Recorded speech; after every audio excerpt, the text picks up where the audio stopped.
परिवार कानून की धार सिर्फ पुरुषों पर पड़ती मार, पक्षपाती कानून की भेंट चढ़ रहे हैं परिवार, कानून और बिखरता परिवार। ब्रेक के बाद स्वागत है आप सभी का। और ब्रेक में जाने से पहले जैसे हम बात कर रहे थे कि इस कानून का सबसे बड़ा असर पुरुषों पर, सबसे बड़ी बात कि परिवार टूट रहे हैं। हम ज्योति से भी बात कर रहे थे, कुछ फोन कॉल्स हमारे साथ आ रहे थे, लेकिन आगे बढ़े हैं उससे पहले कुछ और इस कानून के तहत जो विक्टिम्स हैं, जो पीड़ित हैं, उनका इस बारे में क्या मानना है वो देखते हैं। कानून रूपी जो अग्नि है, अगर इसमें ये केसेस चले जाते हैं तो इन मुकदमे की अग्नि में पूरे परिवार की खुशी तुरंत ख़त्म हो जाती है और सारी चीज़ें स्वाहा हो जाती हैं। क्या कभी सोचा है कि क्या ये सारे कानून पत्नी की रक्षा के लिए हैं? क्या उन स्त्रियों के लिए नहीं हैं जो किसी की सास हैं, माँ हैं, चाची हैं, नानी हैं या नंद हैं? कभी ये अनुमान किया है कि जिस घर में लड़की अपनी भौतिक आकांक्षाओं के कारण जरा सी लड़की ने कंप्लेंट की, मुकदमेबाजी शुरू हो गई? कभी ये नहीं सोचा कि इसका पक्ष का दूसरा पहलू क्या है? उस लड़के की बहन जिसकी की अभी सगाई हुई थी, अपनी भाभी की जस्ट शादी के 1 सप्ताह बाद उसके घर में कभी बारात नहीं आती। उस लड़की की शादी होना बहुत मुश्किल होता है क्योंकि वो उस केस में नामजद होती है जिसको हम 498A, जो ऐसा काला कानून है जिसमें न अपील है, न दलील है, न वकील है, अग्रिम ज़मानत की कोई व्यवस्था नहीं है। तो निर्दोष लड़की जेल चली जाती है क्योंकि भाभी ने कंप्लेंट कर दी है। माँ चली जाती है जो 70 साल की है। हो सकता है सास अगर साथ में रह रही हो, ददिया सास, वो भी जेल चली जाए क्योंकि लड़की लड़की वाले जब कोई देखते हैं कि हमें जब बदला लेना ही है तो खुल के बदला लेते हैं। इसमें उनको पुलिस का भी सहारा मिलता है। 498A जो धारा बनाई गई है, ये सिर्फ एक कह लो कि लड़कों के खिलाफ और उनके घर वालों को परेशान करने के हिसाब से ही बनी हुई है। बिना सुनवाई, बिना सबूत, कोई बिना गवाह के केस दर्ज हो जाते हैं और सीधा अरेस्ट कर लेते हैं, जेल में डाल देते हैं।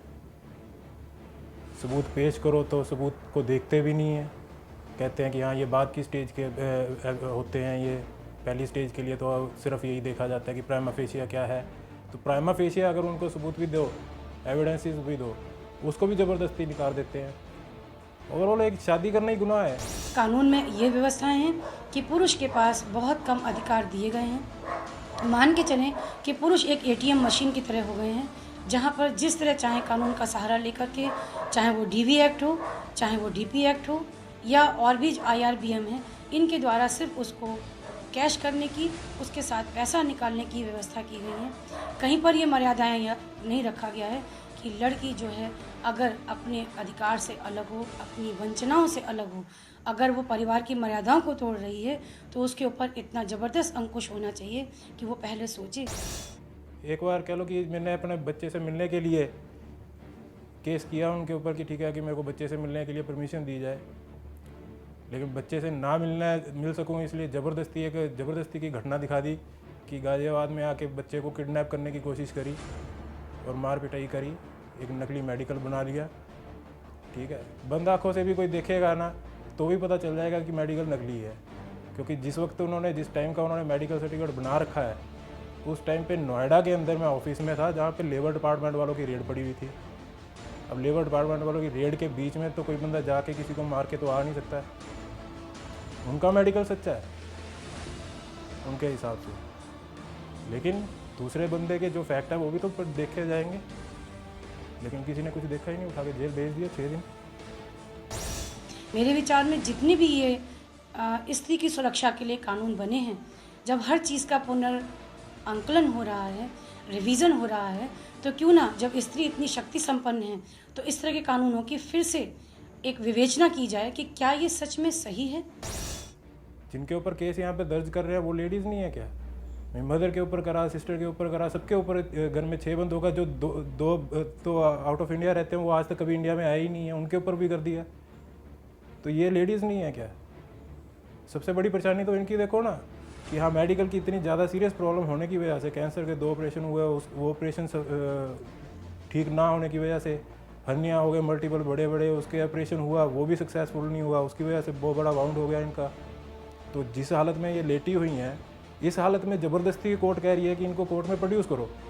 मेडिकल सर्टिफिकेट उनको दिखाए जा रहे हैं कि ठीक है जी ऐसे ऐसे करके ये नहीं आ सकती हैं, ये अभी उनका ऑपरेशन हुआ है, सारे डॉक्यूमेंट्स उनके प्रोड्यूस कर दिए, लेकिन वो ये कह रहे हैं कि ये नहीं, ये जानबूझ के अवॉइड कर रही हैं कोर्ट में आने के लिए। जब स्त्रियों की सुरक्षा के लिए, उनके अधिकारों के लिए और जो उनके लिए योजनाएं बन रही हैं उनके पालन के लिए अगर महिला मंत्रालय बन सकता है, बाल कल्याण विभाग बन सकता है, पशु मंत्रालय बन सकता है, तो क्या पुरुष मंत्रालय नहीं बनना चाहिए? ये हमारी डिमांड है कि ज़रूर एक पुरुष मंत्रालय बने जहाँ पर उसके अधिकारों की सुरक्षा हो। शादी करी थी जिस टाइम पे, उस वक्त मेरी अपनी फैक्ट्री थी गोल्ड और डायमंड ज्वेलरी बनाने की, ठीक है, अपना कोठी थी मेरी बढ़िया, देख के शादी करी।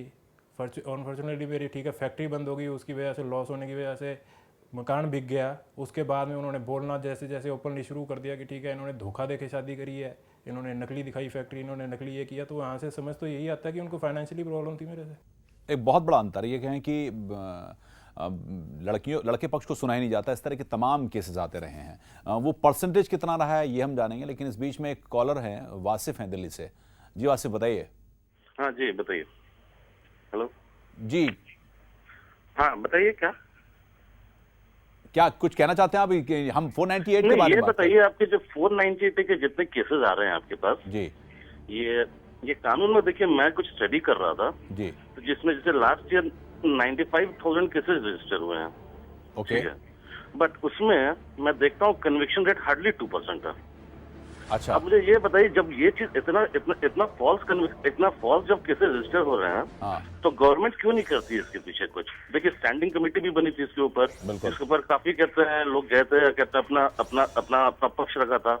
अब मैं इसका रिपोर्ट भी पढ़ रहा था, रिपोर्ट में स्टैंडिंग कमेटी बोल रही है कि ये कानून काफी मिसयूज हो रहा है और अगर मिसयूज नहीं रोका जाए तो कुछ पक्ष कुछ ड्रास्टिक कदम लेने पड़ेंगे। तो मेरा पॉइंट ये है कि इतना जब क्लियर है मिसयूज, तो गवर्नमेंट क्यों नहीं इसको चेंज करती है? हालांकि कुछ बातचीत है इस बारे में कि संभवतः कुछ जेंडर इक्वलिटी की तरफ कुछ अमेंडमेंट किए जाएंगे और संभवतः नेक्स्ट सेशन ऑफ पार्लियामेंट में ये इंट्रोड्यूस हो सकता है, लेकिन देखना होगा कि कितना वो जो इक्वलिटी नहीं है, मतलब अनइक्वलिटी है, वो इसको कहीं भर पाते हैं। एक चीज़ है कि इसमें डेटास क्या कहते हैं। इन्होंने कहा कि तकरीबन 98% तो कन्विक्शन ही नहीं, आउट ऑफ कोर्ट सेटलमेंट होता है। लड़की ने पैसे की डिमांड करी, कुछ लोग लड़के सुसाइड करते हैं। इस तरह का डेटास क्या है इसको लेकर? महिलाएं कितनी अंदर जाती हैं इसमें लेकर? हर साल 67,000 के करीब विवाहित पुरुष आत्महत्या कर रहे हैं, आंकड़ा कहता है। और जितनी महिलाएं आज़ादी की लड़ाई में गिरफ्तार नहीं हुई हैं, उतनी आज़ादी के बाद 498 ए के तहत गिरफ्तार हो रही हैं। ओके, अब आप समझ लीजिए कि कितना महिला उत्थान हो रहा है इससे। आप क्या समझते हैं कि परिवार का अर्थ क्या होता है? पति और पत्नी। परिवार का अर्थ माँ, बाप, भाई, बहन सभी कुछ होता है। बिल्कुल। और उसमें एक स्त्री माँ भी होती है, बहन भी होती है, चाची भी होती है, भाभी भी होती है। तो यदि आप महिला उत्थान की बात करते हैं तो कृपया सारी महिलाओं को शामिल कीजिए, हमारी व्यथा भी सुनिए। महिला सिर्फ पत्नी नहीं होती है, महिलाएं और भी हैं। ऋतिक एक हमारे साथ कॉलर हैं। ऋतिक, इसमें एक चीज और भी आई है, क्या कहना चाहते हैं? दरअसल सवाल ये भी है कि पुरुषों के सुसाइड करने के नंबर्स भी बहुत बड़े हैं। जी हाँ, मेरा इनफैक्ट सवाल भी यही था कि जहाँ तक आप पुरुषों के सुसाइड देखेंगे 62,000 था नंबर, और ये पिछले 15 साल से ऑलमोस्ट डबल। औरतों के तो जहाँ एक तरफ सुरक्षा की बात हो रही है, वहाँ पे पुरुषों का तो कोई मत रखने वाला कोई है ही नहीं वहाँ। आपके हिसाब से पिछले साल का कुछ नंबर्स आपको पता है, डेटा पता है? जी मैंने देखा था, एनसीआरबी का डेटा देखा था, तो मुझे 62,000 दिखा था। उससे पहले 57 या 58,000 एक साल में। हाँ जी, और ये पिछले 15 साल से ये बढ़े ही जा रहा है और इसमें कोई कमी नहीं हो रही है। बिल्कुल। और इसमें ज्यादा ये सारे के सारे जो सुसाइड केस हैं ये 498 के चलते लोगों ने किए हैं, लड़कों ने किए हैं। जी, इनमें एनसीआरबी का डेटा ये भी कहता है कि फैमिली प्रॉब्लम्स जो है वो सबसे बड़ा रीजन है।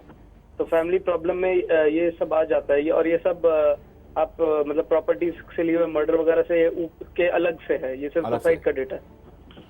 हेलो। जी हाँ ऋतिक, धन्यवाद आपका कॉल करने के लिए। ये एक डेटा भी है, अगर इसको हम कंपेयर करें, क्योंकि जो महिला आयोग हैं जो इस तरह के कानून को लागू करने के लिए बड़ा दम करती हैं, देखिए महिलाओं के खिलाफ अत्याचार होगा, दहेज के केस बढ़ जाएंगे, वो अगर नापा जाए कि दहेज की हत्याएं कितनी होती हैं और इसके चलते डोमेस्टिक वायलेंस या डोमेस्टिक प्रॉब्लम के चलते 498 के चलते लड़के कितनी सुसाइड कर रहे हैं, तो ये डेटा भी मुझे लगता है कि काफी अनइवन है। दुगुने से ऊपर विवाहित पुरुष कर रहे हैं आत्महत्या, आप ये समझ लीजिए। 13,000 के लगभग महिलाएं वो कहते हैं जी। और यहाँ पे आंकड़ा मेरे ख्याल 65,000 से ऊपर पार कर चुका है विवाहित पुरुषों के लिए। क्या पुरुष इस समाज की महत्वपूर्ण कड़ी नहीं है? जी, क्या बिल्कुल। हमें उनके बारे में नहीं सोचना चाहिए? समाज स्त्री और पुरुष दोनों से मिलकर बनता है।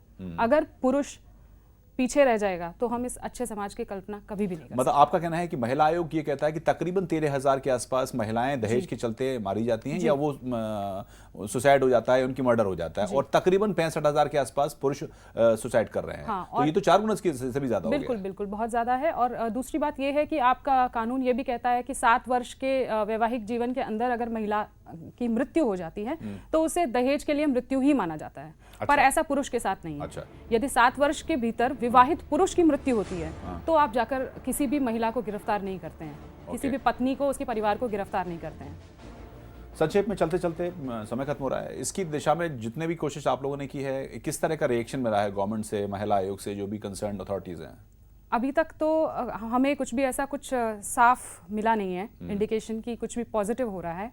हालांकि आपने कहा कि सुप्रीम कोर्ट ने इसको लीगल टेररिज्म जी हाँ, सुप्रीम कोर्ट इसे लीगल टेररिज्म कहता है और इसे एक एक्सटॉर्शन रैकेट के रूप में लोग अब जानने लगे हैं कि हाँ, अगर आप किसी से दहेज के कानून के बारे में बात करोगे तो वो ये जरूर कह देगा कि ये कानून नहीं है, ये एक वसूली का एक धंधा बन चुका है। शुक्रिया। इस समय पे खत्म हो रहा ज्योति, आपने समय निकाला स्टूडियो में आए। जी हाँ, तो उसको लेकर तमाम तरह की बातें हैं कि इसका केस का दुरुपयोग किया जा रहा है। हालांकि सरकार की तरफ संकेत हैं कि संभवतः इसमें अमेंडमेंट किया जाएगा और इसको जेंडर इक्वल बनाया जाएगा, ताकि पुरुषों के खिलाफ जितने मामले बढ़े हैं वो उतने न बढ़ें और इसको सही तरह से जांच हो सके। कानून स्पेशल में इतना ही। नमस्कार।